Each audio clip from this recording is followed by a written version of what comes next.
মিষ্টি কথা। হাসির আড়ালে ছিল অজানা ব্যথা।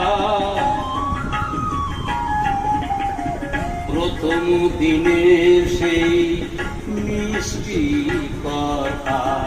হাসির আড়ালে ছিল অজানা ব্যথা।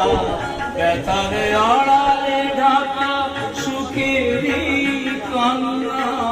দুটি আঁখি পাতে কেঁদেছিল রজনীগন্ধা। ফুটেছিল যে রাতে তোমার